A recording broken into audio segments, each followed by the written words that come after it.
वकील ने एक विधायक हूँ उत्तर प्रदेश का किशोरी के। सुल्तानपुर का एक व्यक्ति जिसकी मृत्यु हो जाती है, उसका जो शव है उसको रोकने की बात हो रही है। हाई कोर्ट और सुप्रीम कोर्ट के डायरेक्शन है, खास सर और हमारे स्टेट के जो सूबे के मुखिया हमारे हैं माननीय योगी साहब, आपके भी डायरेक्शन है, कोई शख्स जो है लाश को रोक नहीं सकता जो है। और सुबह 7 बजे मृत्यु हो गई थी।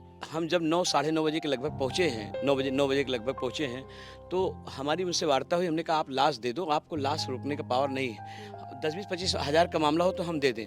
मालूम हुआ कि 1,94,000 रुपये वो लोग दवा के लिए दे चुके हैं। जो मेडिकल काउंसिल ऑफ इंडिया है और जो हेल्थ मिनिस्ट्री भारत सरकार है, उसकी गाइडलाइन में भी है कि कोई भी मरीज की मौत हो जाने के बाद तत्काल अस्पताल उसके शव को उसके परिजनों को सौंप दे। अगर कोई इस तरह का कृत्य करता है तो उस पर आईपीसी या जो आज बीएनएस है की धारा 297, 341, 342 दर्ज करके उस पर आपराधिक मुकदमा चलाया जाएगा, जिसमें 1 वर्ष का जुर्माने के साथ कारावास भी है।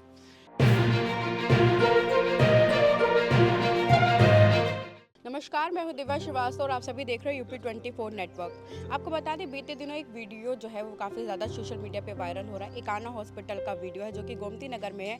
सुल्तानपुर का एक व्यक्ति जिसकी मृत्यु हो जाती है, उसका जो शव है उसको रोकने की बात हो रही है। हमारे साथ इसौली से विधायक है ताहिर खान जी, जिनसे हम बात करेंगे। क्या कहना चाहेंगे, क्या हुआ था कल, पूरा जो परिस्थिति थी कल क्या बन रही थी? मैम बहन की मेडिकल काउंसिल ऑफ इंडिया के तहत, कानून के तहत और हाई कोर्ट और सुप्रीम कोर्ट के डायरेक्शन है, खास सर और हमारे स्टेट के जो सूबे के मुखिया हमारे हैं माननीय योगी साहब, आपके भी डायरेक्शन है, कोई शख्स जो है लाश को रोक नहीं सकता जो है। और सुबह 7 बजे मृत्यु हो गई थी। और वो लोग परिवारजन के साथ साथ वहाँ के जो हर की दौलतपुर के प्रधान अग्रहारी जी हैं, वो भी बहुत परेशान थे और मुसलसल हमसे वार्ता हो रही थी। 2 बार हमने हॉस्पिटल से वार्ता भी किया, मगर कोई ठोस जवाब नहीं दे रहे थे।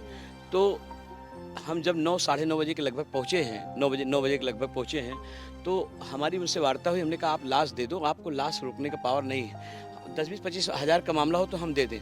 मालूम हुआ कि 1,94,000 रुपये वो लोग दवा के लिए दे चुके हैं। साथ साथ जो है 25,000 रुपये उन्होंने हॉस्पिटल को भी दे दिया है, प्लस 40,000 रुपये जो है वो जो उनकी जाँच वाँच थी उसका भी दे चुके हैं। तो ये सब वार्ता हो ही रही थी। उसी बीच में कुछ उनके पाले हुए गुंडे जो है हमसे भी और एकाध वहाँ कैमरा पत्रकार भी पहुँच गए थे, पता नहीं जानकारी उनको कैसे वो लोग भी आ गए। तो उनका तो मोबाइल छीनने लगे और हमसे फिर हमने उनको थोड़ा सा कहा भाई आप बात करो, हमसे बात करो, मैं विधायक बात करूँ। तो विधायक जान करके हमसे और असंसदीय भाषा का इस्तेमाल करने लगे, गाली तक दिया, हमको डायरेक्शन दिया और बहुत ही अमनवी, मतलब बहुत उन्होंने हार्ट को तकलीफ़ दिया जो है। और सही माने में देखिए जनता की लड़ाई है, जिनकी जनता कहीं भी बुलाएगी और जहाँ पे ज़रूरत होगी, और ख़ास तौर से लाशों पे राजनीति तो हम नहीं होने देंगे। और लाश तो परिवारजन को सौंपना ही चाहिए था, उनको बहुत पहले सौंप देना चाहिए था, घंटा 2 घंटा दोपहर में सौंप। 7 बजे का मामला था, दोपहर में सौंप, और लाश रात में लगभग 12 बजे यहाँ से गई है। सोचिए आप जो है, मतलब 12 घंटा क्या आप समझ लीजिए, 12-5 21 घंटे बाद इन्होंने लाश दिया है। कहा जा रहा है कि जब हंगामा हो रहा था वहाँ पर, तब आप भी वहाँ पर थे, मतलब जिस तरीके से वहाँ पे कोशिशें हो रही थी लगातार कि शव को हमने तो कोई असंसदीय भाषा नहीं इस्तेमाल किया। आप फुटेज निकलवा सकते हैं। और जो हमारे साथ 2-3-4 लोग गए थे, एक तो हर की दौलतपुर के प्रधान जी थे, सेठ मतलब अग्रहारी जी, और 2-3 औरतें जो उनके परिजन की थी वो थी जो है, एक आध लोग और उनके परिजन के रहे होंगे जो है जेंट्स में। तो हमें तो नहीं लगा कि किसी ने कोई असंसदीय भाषा का इस्तेमाल किया। उनके लोगों ने ही एक ने बहुत हमको असंसदीय भाषा इस्तेमाल किया, गाली तक दिया। और एक दोबारा थोड़ी देर बाद एक और आया था शख्स, उसने भी कहा कि आपको कैसे पता चला कि शव इतनी देर से रखा है? ये तो वही लोग बताए ना, पीड़ित पक्ष जो मदद कर, वहाँ के जो प्रधान थे हमसे बराबर वार्ता कर रहे थे और हम उनसे रिक्वेस्ट भी कर रहे थे कि आप रिक्वेस्ट करिए, कोई रास्ता बना लो जो है।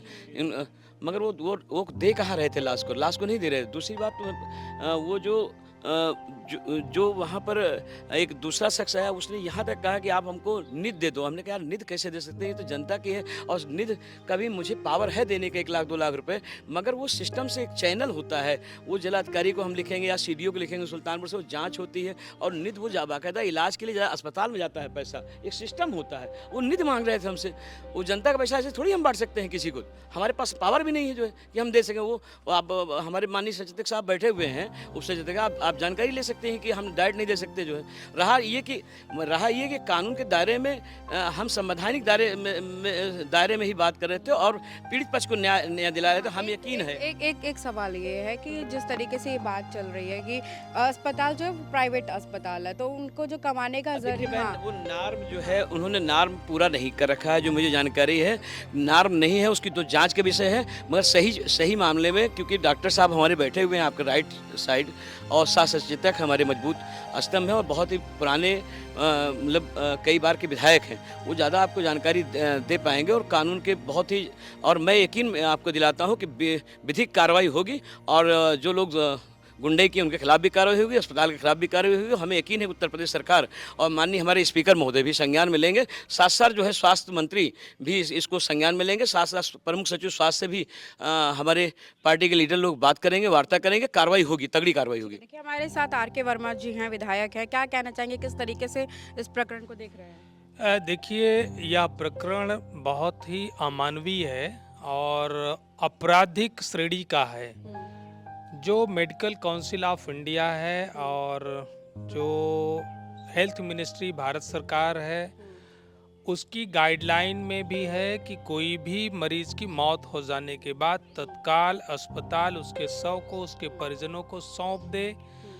अगर किसी अस्पताल ने इन कर्तव्यों का निर्वहन नहीं किया तो उन पर कार्रवाई होगी, यहाँ तक उनका मेडिकल लाइसेंस भी निरस्त हो सकता है और साथ साथ जो है आपराधिक मुकदमा भी दर्ज होगा। इलाहाबाद हाई कोर्ट और सुप्रीम कोर्ट ने साफ कहा है कि dead body is not a property that can not be used for the recovery of the bill. मतलब एकदम बहुत स्पष्ट बात है, उसमें कहा कि अगर कोई इस तरह का कृत्य करता है तो उस पर आईपीसी या जो आज बीएनएस है की धारा 297, 341, 342 दर्ज करके उस पर आपराधिक मुकदमा चलाया जाएगा, जिसमें 1 वर्ष का जुर्माने के साथ कारावास भी है। तो मैं तो सरकार से ये अपील करता हूं कि यह कृत्य असंवैधानिक है। संविधान के आर्टिकल 21 की भी अवहेलना है, उसका भी उल्लंघन है। तो निश्चित रूप से यह कृत्य संविधान विरोधी है, कानून विरोधी है, विभिन्न न्यायालयों के आदेश के खिलाफ है, मेडिकल काउंसिल ऑफ इंडिया के इंस्ट्रक्शन के खिलाफ है, भारत सरकार की जो स्वास्थ्य मंत्रालय की गाइडलाइन के खिलाफ है। तो उस पर वो कार्रवाई करना चाहिए, उस अस्पताल को बंद करना चाहिए। और जिन लोगों ने, माननीय विधायक जी जो एक गरीब आदमी की मदद के लिए गए थे कि सुबह जो गरीब आदमी चंदे इकट्ठा करके क्षेत्र के लोग जिसका इलाज करा रहे थे, जिसकी मौत सुबह के 7 बजे हो जाती है और उनको सूचना दी जाती है, तो पहले वो परिजन के घर जाते हैं और फिर अस्पताल को 9:30 बजे के आसपास पहुंचते हैं। 9:30 बजे रात को पहुंचने के बाद जो है अस्पताल के मैनेजमेंट ने और वहां पर उपस्थित गुंडों ने उनके साथ जिस तरीके से दुर्व्यवहार किया, वह भी उसी अपराध की श्रेणी में आते हैं जिस अपराध की श्रेणी में अस्पताल आता है। मैं इसकी शिकायत मैं प्रमुख सचिव से मैं बात करूंगा और इसकी शिकायत मुख्यमंत्री जी से करूंगा, विधानसभा अध्यक्ष जी से भी करूंगा कि इस बात के लिए कि जो घटना घटित हुई है जिसमें एक जनप्रतिनिधि जो जनता के हित के लिए, जनता का जहां शोषण हो रहा है, जहां पर एक अवैधानिक कृत्य किया जा रहा है, वहां पर न्याय दिलाने के नज़रिए से गए थे, उनके साथ दुर्व्यवहार हुआ, उनके साथ मारपीट की गई, उनको अपमानित करने का काम किया गया। इस घटना का वीडियो भी है और परीक्षण में विधानसभा की कमेटी से करवाने का आग्रह माननीय विधानसभा अध्यक्ष से करूंगा और निश्चित रूप से अपराध मिलेगा और उन पर कार्रवाई भी होगी। अंतिम सवाल रहेगा, आप हर जगह पे अगर मैं बात करूं मुद्दे की बात बहुत मुखर होकर के बोलते हैं, तमाम तरीके आपने विधानसभा में मुद्दे उठाए हैं, लेकिन मेरा एक सवाल और रहेगा कि अब इस मुद्दे को लेकर के जो ये कान्हा हॉस्पिटल का मुद्दा है, क्या कहना चाहेंगे, कब तक न्याय मिलेगा यहाँ पे? देखिए, ये इकाना हॉस्पिटल अकेले का मुद्दा नहीं है। बीइंग ए डॉक्टर, मैं डॉक्टर भी हूँ और विधायक भी हूँ, तो मुझे ये जानकारी है कि बड़े बड़े शहरों में बड़े बड़े जो कॉरपोरेट टाइप के हॉस्पिटल हैं, वो मरीज की मौत हो जाने के बाद परिजनों को सही समय पर सूचित नहीं करते, जब तक कि पूरे बिल की वो रिकवरी नहीं करा लेते। और किन्हीं परिस्थितियों में अगर परिजन सूचित भी हो गए हैं तो तब तक वो डेड बॉडी नहीं देते जब तक कि बिल की रिकवरी नहीं करा लेते हैं। ये अमानवीय कृत्य है, ये मानवाधिकार का उल्लंघन है, ये संविधान विरोधी है, ये कानून विरोधी है और ये एमसीआई की गाइडलाइन के भी विरोधी कृत्य है। तो निश्चित रूप से ये मामला पूरे प्रदेश का है। मैं सरकार से ये चाहूँगा कि अपनी पैनी नज़र से इस तरीके के लोगों को सूचित भी करे कि कोई भी अस्पताल,